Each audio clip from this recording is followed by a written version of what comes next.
Olá, boa noite, boa tarde, bom dia para você que está acompanhando o Perdi o Raciocínio, que está de volta depois de 1 milhão de anos. Eu tô sem o soundboard, eu tô sem nada, na verdade eu tô só aqui com o gravador do celular, ou seja, a qualidade do áudio, ó, tá supimpa. Eu vim hoje, cara. Na verdade, eu não tô garantindo nada, tá? Não tô garantindo que eu tô voltando aqui em. Como é que fala? Definitivamente. Porque eu tô com. Na verdade, bateu a ideia de fazer isso. O raciocínio se perdendo no meio do caminho voltou à tona nessa semana. E eu pensei, vou gravar um Perdi o Raciocínio porque esse vai ser bom. Esse vai ser bom. Seguinte, cara. Saiu a notícia esses dias. Ontem, na verdade. Notícia de Fórmula 1, tá? O Felipe Massa, que era um piloto brasileiro, né? Correu, foi o que a torcida brasileira ficou tão triste quando o Massa perdeu o título de 2008, quando ele correu pela Ferrari, perdeu pro Hamilton. Ele está alegando, se colocou a Fórmula 1, a FIA no caso, na Fórmula 1, a FIA, a FOM, que é a Fórmula 1 Management, que era a empresa que controlava a Fórmula 1 na época, que hoje é a Liberty Media. Hoje é a Liberty Media que controla a Fórmula 1, a dona da Fórmula 1. Na época era essa Fórmula 1 Management, que era uma empresa que tinha o seu dono, o Bernie Ecclestone, que é outro que está sendo processado. Talvez também estaria sendo processado o Max Mosley, mas ele morreu, que era o presidente da FIA na época, né? E o que é a alegação? O Massa está alegando que que o Massa deveria, que ele está processando a FIA e a FOM e o Bernie Ecclestone porque eles já teriam sabido de uma situação que aconteceu no campeonato de 2008, de que houve o famoso escândalo de Singapura, o Singapura Gate, o Crash Gate, que aconteceu ali em 2008, em Singapura 2008, que é o seguinte: o Nelsinho Piquet, ele bate o carro, muito famoso esse caso, né? Ele bate o carro numa das curvas ali para gerar um safety car e ajudar o Alonso a dar o pulo do gato, que é o companheiro de equipe do Nelson, e ganhar a corrida. Esse caso acabou gerando que o Massa, que era um dos favoritos à vitória, acabou perdendo por conta de um pit stop da Ferrari, que fez um pit stop errado, levou a mangueira e acabou se prejudicando, e aí não conseguiu os pontos necessários. Resumindo bem a história, né? Aí, o seguinte, dito isso, esse efeito dominó todo fez o Massa ter perdido alguns pontos, e ao final do campeonato, o Massa perdeu o campeonato pro Hamilton. E aí a alegação se a FIA já sabia que já existia um escândalo e estava sendo manipulado, por que a FIA não anulou essa corrida?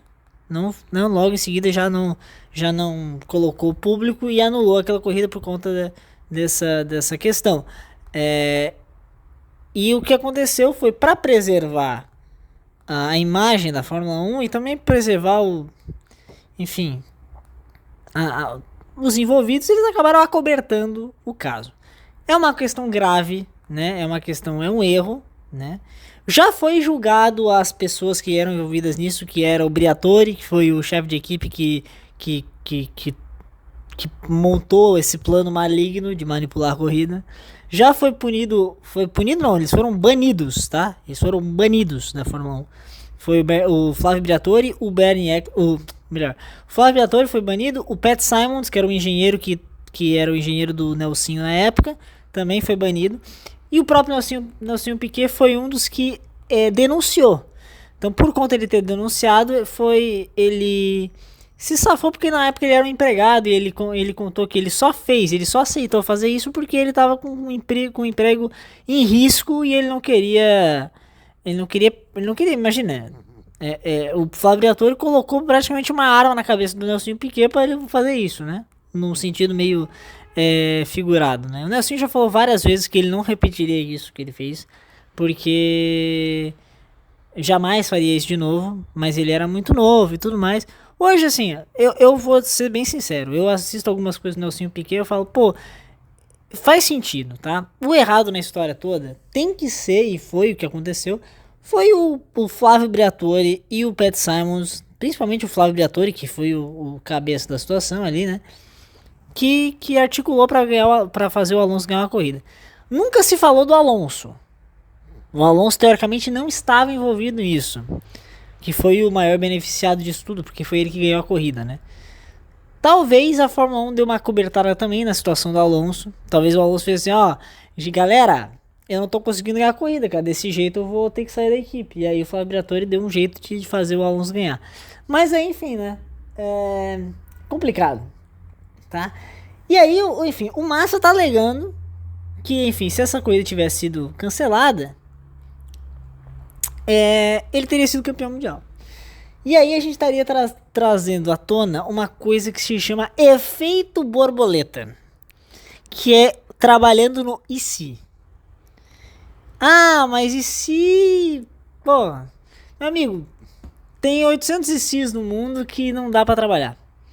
Ah, e se essa corrida tivesse anulado, logo os pontos seriam esses. Ok, mas você pode pensar o seguinte, tá, mas será que o Hamilton não teria feito diferente? Não teria corrido de uma maneira diferente? Será que essa Massa teria... Se aquilo tivesse no lado, como é que ficaria a cabeça dos dois pilotos? Como é que seria as corridas seguintes se os resultados seriam exatamente os mesmos? Não dá pra você fazer trabalhar nesse si dessa maneira, sabe? E fora que a gente tá falando de um campeonato que já aconteceu há 17 anos, já teve o seu encerramento já decretado, né, desde aquela época, sabe? Ou seja, o julgamento, pra você ter uma ideia, né, da situação, o julgamento na verdade o escândalo foi descoberto aqui no Brasil. Primeiramente, quem deu em primeira mão foi o Reginaldo Leme, que é um comentarista bem renomado aqui, né? E depois se espalhou realmente pelo resto do mundo, e essa foi realmente descoberto, né? A situação bem grave, que é talvez um dos maiores escândalos, se não o maior escândalo da história da Fórmula 1. Mas se isso foi acontecer, escândalo, né? Descoberto do escândalo aconteceu na metade de 2009. Então, assim, o campeonato já estava resolvido. Não tinha como voltar atrás. Claro, digamos, uma sacanagem. Sei lá, eu não diria que foi uma sacanagem com o Massa especificamente, porque vários outros fatores ali culminaram com a perda do campeonato do Massa, entendeu? É quase como se você quisesse dizer que, sei lá, por exemplo, 2012, o Grosjean dá um strike no Alonso e o Alonso perde o campeonato por causa desse strike. Não dá pra dizer que é bem assim, pô. Esse é um evento que aconteceu. Mas foi uma corrida manipulada, foi algo extremamente grave. Tudo bem. Mas é uma situação de e se que você tem que punir aquele que, sabe, tem que punir severamente aqueles que praticaram o negócio. O crime em si tem que ser, né, você tem que achar os culpados e punir eles.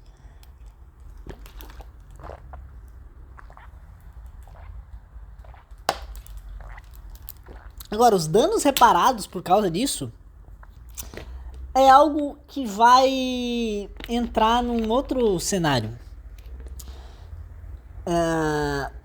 Por que eu digo isso, cara? O que o Massa tá alegando? O Massa tá alegando que ele tá reivindicando o título mundial. Olha que sacanagem, cara. Ele tá querendo reivindicar o título mundial. Ele não quer nem tirar o título do Hamilton, ou seja, ele quer que o título seja dividido. É uma picaretagem do caramba, né? Ele quer ser considerado campeão mundial de 2008. E ele quer ele quer mais uma indenização de não sei quantos milhões lá. Porque, né, teoricamente, a vida dele, a carreira dele foi prejudicada por causa desse lance. O que eu posso dizer a respeito disso, cara? É você trabalhar um efeito borboleta por causa de um efeito dominó. Não sei se vocês conseguiram compreender. O efeito dominó e o efeito borboleta. O efeito dominó é aquilo que é a prática, né? o efeito dominó é aquilo que é a prática, o efeito borboleta é aquilo que é a teoria. É o famoso e se. E se fosse... Meu amigo, se é pra trabalhar no e se, quantas coisas se é pra trabalhar no efeito borboleta? Tu imagina, vamos lá, vamos supor aqui, ó. Imagina se o Massa ganha, que eu acho que não vai ganhar, tá? Mas o que mais me indigna é que o povo brasileiro... Cara, é impressionante, cara. Tudo quanto é coisa, notícia que eu vejo desse negócio do Massa, os comentários é o povo brasileiro pedindo... O brasileirinho pedindo que o Massa ganhe, que ele merece ganhar e ser indenizado e tudo mais. Ô, galera, vamos pensar aqui comigo. O cara tá pedindo uma indenização de uma situação que é um efeito borboleta causado de um efeito dominó. É o e se de uma situação indireta que afetou ele. Não é nem algo que realmente afetou. Tipo, sei lá, alguém matou uma pessoa. Tipo, sei lá, vamos lá. Como é que seria uma indenização normalmente, né? Tipo, sei lá, alguém foi lá e queimou a sua casa, logo você vai pedir indenização do cara que queimou a tua casa. Ponto. Claro, tipo, o cara gerou um dano direto contra você. É isso que acontece. Eu não sou nem advogado aqui, tá? Eu não sou advogado, mas eu tô só tentando jogar. Eu não sou advogado, não sei nada, absolutamente nada de direito, tá? Eu não sei nada de direito civil, não sei nada, de lei nenhuma. Eu tô só falando uma situação objetiva e lógica. Olha só. Quando é que você pede indenização? Quando algo te fere diretamente. Ou no máximo uma coisa indireta. Você pode pensar talvez um negócio indireto. Tipo, sei lá, as famílias sei lá, do caso lá sei lá, caiu um avião, as famílias das vítimas vão lá e indenizam a companhia aérea. As famílias, teoricamente, não são as vítimas daquilo, mas elas sofreram, né, as mortes do coisa, então você vai lá e indeniza. Você tá fazendo, uma indenização quase direta ali, tá? É uma relação quase direta. A situação do Massa não é, porque ele tá pedindo indenização de coisas que poderiam ter acontecido na vida dele. E é o que mais me indigna, que assim, cara, ele tá reivindicando um título mundial de Fórmula 1. Um título mundial de Fórmula 1. É isso que ele tá reivindicando. E dinheiro por conta de um título mundial de Fórmula 1. É sério isso? Tipo, aqui eu vou apelar, tá? Tanta gente passando fome no mundo, tanta gente desabrigada, e tu tá tristinho, brabinho, porque você não foi reconhecido, que nem na verdade faz sentido reconhecer, ou porque uma corrida não foi cancelada. E na verdade nem precisava ter sido cancelada. Não tem nenhuma regra dizendo que diz que a corrida tem que ser cancelada. Porque ele fala, não, a FIA já sabia disso, porque o que ele alegou? O Bernie Ecclestone deu uma entrevista, algum dia desses aí, falando que eles já sabiam. Logo em seguida eles já sabiam. E eles acobertaram. Eles acobertaram a situação. Então assim, é uma sacanagem? Esses caras têm que ser punidos também porque eles acobertaram a situação? Sim, eles têm que ser punidos. Agora, o Massa não tem nada a ver com a história, pô. O que o Massa tem a ver? O cara é só um... O cara... mas ele podia ter sido campeão mundial e não foi por causa... Foda-se! Ele não tem nada a ver, cara. Sim, diretamente não tem nada a ver. Ele tem uma situação... E como eu falei... É um efeito... Ele tá pedindo indenização por um efeito borboleta causado de um efeito dominó. É duas coisas. O efeito borboleta é o e se, e o efeito dominó é aquilo que realmente aconteceu na prática, né? E que indiretamente afetou ele. Ou seja, ele foi o último ponto da coisa. Como eu falei, né? A batida no Nelsinho gerou um safety car que fez o Massa ir pro pit stop. A Ferrari erra o pit stop e ele perde a corrida. E por conta disso ele perde pontos suficientes que assim, a gente trabalhando no IC, né? Quem diz que o Massa, que a Ferrari não teria errado o pit stop naquele momento, sabe? Quem disse que o Massa iria ganhar aquela corrida? Quem disse que... É um e se? É um e se? Tu nem sabe como é que seria o resultado da corrida se não tivesse aquele negócio. Não tem como você prever. Não tem como você prever. O Massa poderia ter escorregado ali, rodado e tudo. Eu vou te dizer, tá? Além desse... quem mais ferrou o Massa em 2008 não foi o Nelsinho, não foi o Briatore, não foi a FIA, foi a própria Ferrari e o próprio Felipe Massa. Esses dois foram os maiores responsáveis de o Massa ter perdido o campeonato em 2008.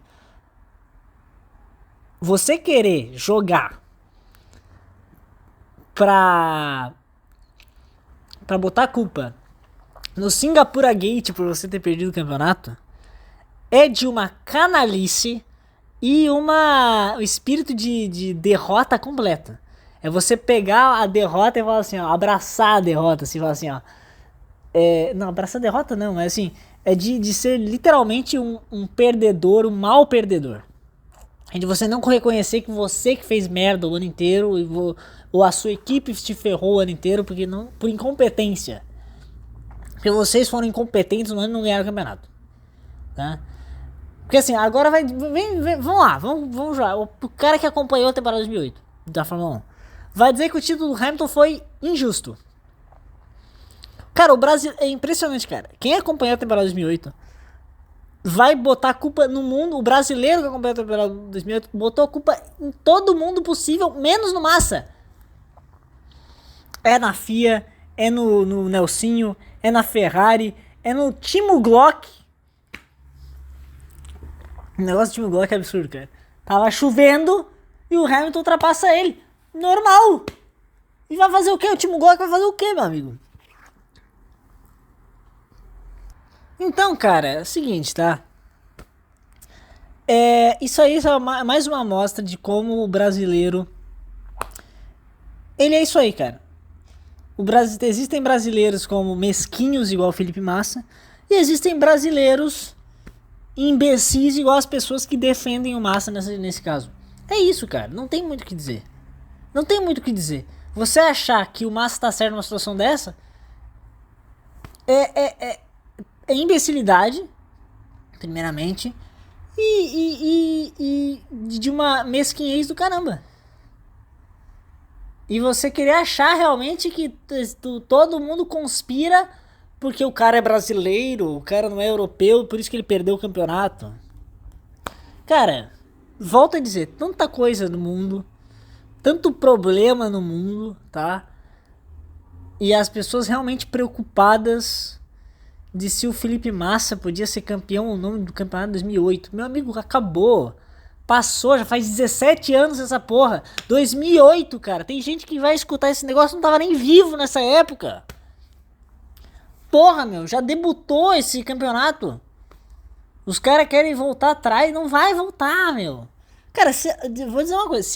Se a justiça der qualquer ganho pro Massa, ela vai estar errada. Ela vai estar errada. Porque não faz sentido um negócio desse. Tu imagina, a gente tá lá vendo todos os campeões mundiais da Fórmula 1. Aí tem um asterisco em 2008. Hamilton e Massa, asterisco. O Massa ganhou o título segundo a corte de Londres, não sei. Ah, cara. Aí eu vi gente no comentário falando assim, nunca teve uma corrida manipulada na Fórmula 1. Meu amigo, corrida manipulada na Fórmula 1 acontece todo final de semana. Ou tu acha que as equipes não manipulam ali os próprios pilotos pra fazer alguma... se troca de posição, ou uma equipe manda o outro cara, sei lá... tu não tem coisa por trás. Tu acha que não tem, cara? Tu acha que não tem acordo ali de equipe? É porque às vezes encobre tudo. Tem um negócio muito importante, muito interessante. Jogo de equipe. Tu acha que jogo de equipe não é manipulação de resultado agora? Porra! Só tu trocar de posição dois pilotos é uma manipulação de resultado. É bem menor, claro, porque você tá dentro é uma manipulação interna. Né? Acontece uma manipulação interna. E as pessoas sabem disso, as pessoas veem isso ao vivo, é comentado sobre isso, todo mundo vê, a FIA sabe disso e ninguém dá bola. ninguém dá bola. Mas é uma manipulação. Agora, esse caso específico, ok, foi uma manipulação enorme, porra, o cara bateu de propósito. Agora, quem garante que existiram outros casos de gente ter batido de propósito pra beneficiar X ou Y? E os casos de piloto que bloqueia lá um cara lá, atrapalha Tem uma vez que o Alonso atrapalhou a volta de classificação do Hamilton, pro Hamilton não fazer volta. Isso aí não é um jogo sujo? Não é uma manipulação também? Porra, é? E aí? E aí? Vai ser... Entendeu? Então, assim, dizer que não existe manipulação na Fórmula 1 é uma mentira. Claro, esse caso específico foi talvez o maior de todos, um dos maiores escândalos. Entendeu? Porque isso foi realmente... Porque isso foi muito grande, né? Foi um negócio que, assim... O cara realmente bateu pro companheiro de equipe ajudar. Então, assim, foi um negócio... Tudo premeditado. Foi realmente uma estratégia. O cara começou a corrida fazendo estratégia pra fazer um jogo sujo, entendeu? Então, sim. Não tô aqui defendendo manipulação. Pelo contrário, eu sou contra qualquer tipo de manipulação. Mas é que eu digo que existe muita manipulação na Fórmula 1. E em tudo quanto é esporte também. Existe muito jogo sujo no esporte em geral. Agora, não é por causa de um jogo sujo, entendeu? É aquela coisa, por causa que esse foi exposto. Virou, né, polêmico mundial. Esse realmente foi um estouro, entendeu? Mas existiram vários outros também.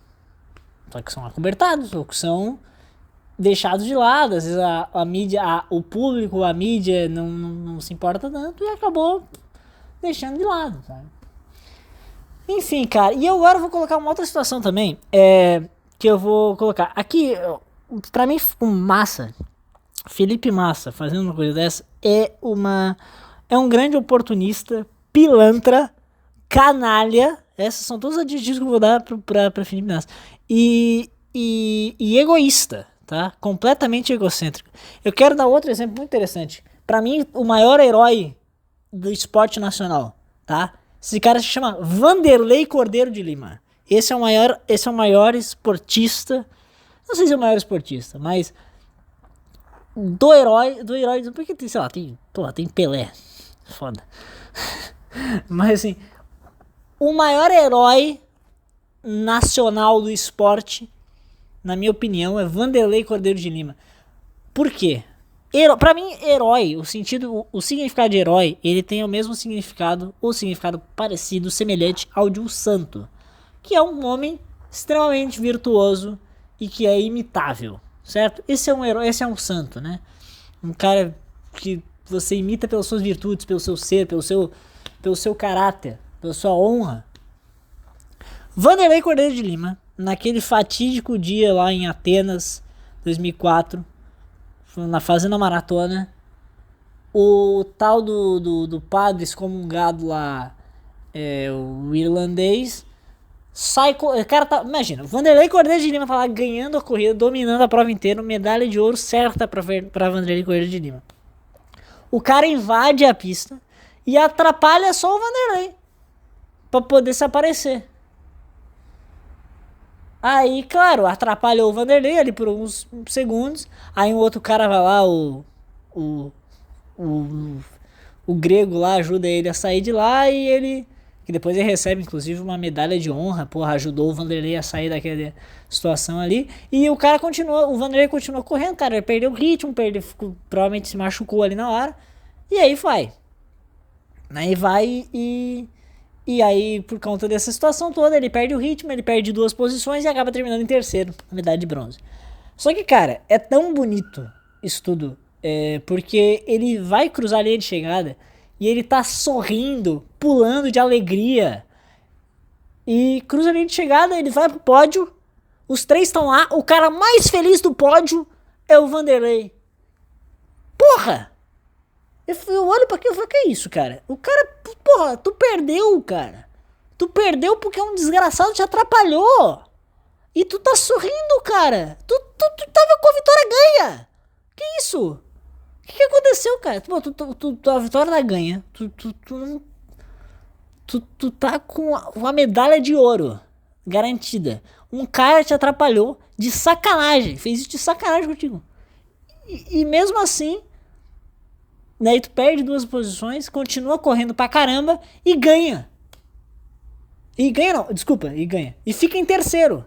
Tu perdeu a corrida, que era ganho. Cara, qualquer pessoa normal ia ficar puto da vida. Falar, caralho, esse desgraçado acabou com a minha vida. Aí tu vai ver a entrevista dele pós maratona. Quando o Eric Faria vai lá falar, o Eric Faria não, o Tino Marcos vai lá falar com ele, ele fala, esse é o melhor dia da minha vida. Vai te fuder. Vai pra puta que... Isso aí, cara. Olha isso aí, cara. O cara perde a corrida, o cara perde a maratona, e depois diz, esse é o melhor dia da minha vida. Por que foi o melhor dia da vida dele? Porque o cara simplesmente fez a... Ele fala, pô, isso foi a minha melhor corrida. E não tava nem aí pro cara. Depois o COB, o Comitê Olímpico Brasileiro, foi lá tentar reivindicar uma medalha de ouro pro Vanderlei. Aí ele não conseguiu, o Vanderlei não tava nem aí. O Vanderlei podia ter processado o COI pela falta de segurança. Podia ter processado o próprio padre que atrapalhou o cara. Podia ter, sabe, ele tinha direito de processar Deus e o mundo, porque o cara literalmente ferrou a corrida dele ali. Ele ferrou a corrida dele ali, naquele momento. E não fez isso. Por que não fez isso? Porque ele não tá nem aí. E a verdade é que não é pra estar nem aí mesmo. Porque ele sabe, e ele é muito maior. Esse é o ponto. O Vanderlei Cordeiro de Lima, ele já era um vitorioso antes mesmo de começar a correr, cara. E que nada daquilo atrapalharia ele. Ele só foi lá e deu o melhor de si e chegou na linha de chegada em terceiro, sabendo que ele poderia ter ganhado a prova. Ele tinha condições, ele sabia que ele tinha que ele ia ganhar. Ele sabia que ele tinha tudo para ganhar. Ele tava com a vitória na mão. Ele perde e fica feliz. Não tem o que fazer. E depois tu vai ver, tipo, a reportagem dele depois. Ele tá lá beijando a medalha de bronze, feliz da vida com a medalha de bronze, nunca se arrependeu de nada. Pediu desculpa não, ele desculpou o cara que fez isso e falou, não, isso aí na hora eu fiquei um pouco indignado, mas depois, quando eu peguei o ritmo, foi tipo, olha que loucura. Ele não ficou indignado no resto do... Porque assim, vamos combinar, ele podia ter ficado indignado a vida inteira dele. Esse desgraçado acabou com a minha vitória. Não, ele ficou indignado por alguns segundos porque o cara atrapalhou ele, jogou ele, fala, pô, deixa eu voltar aqui, meu, deixa eu voltar a correr, tu me atrapalhou na corrida, pô. Aí ele volta a correr, pega o ritmo de novo, dá pra ver, tipo, na câmera, ele meio assim, tipo, mais indignado de, ai, cara, que saco, agora eu tenho que pegar o ritmo tudo de novo, de ter que começar tudo de novo, do que propriamente de desgraçar o cara que fez aquilo, sabe, com ele. Então ele foi lá, pegou o ritmo de novo, foi. E chegou até a linha de chegada. E até hoje, sorrindo, feliz da vida. Os mínimos momentos que ele ficou indignado com aquela situação foi naquela hora. Foi tipo, se bobear, no máximo 1 minuto indignado. Depois disso é só concentração e no final alegria, e alegria até hoje. É foda, cara. Esse cara é o exemplo maior de desapego. De desapegado, cara. Tipo, se ele tivesse chegado no final da corrida, da maratona, e ninguém tivesse entregado nenhuma medalha pra ele, se tivesse chegado em 4º lugar e tivesse ficado sem medalha, eu tenho certeza que ele estaria na alegria, festejando pra caralho. Até hoje é a mesma situação. Por quê? Porque ele fez o que tinha que fazer. E não tá nem aí com o resultado.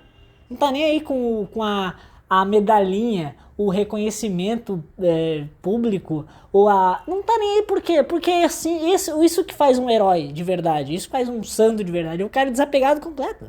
É um cara que não tá nem aí. É um cara que só tá por fazer o melhor que pode fazer.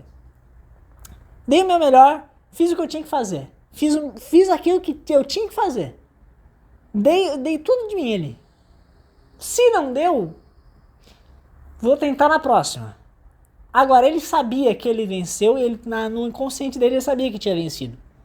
Só que não precisa, pra que reconhecimento público? Pra se sentir orgulhoso, olha só, cara, eu tenho medalha de ouro aqui pra mostrar pro mundo inteiro, eu tenho a medalha de ouro, olha só.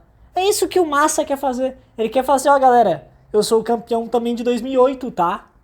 Em vez de você falar assim, cara, eu sei que eu mereci ganhar e não importa se as pessoas dizem ou não, se eu ganhei ou não ganhei. Entendeu? Eu sei que é isso, cara. Eu sei que eu dei o melhor de mim e eu... Sabe? Agora as pessoas querem reconhecimento do quê, cara? Tu quer reconhecimento do quê?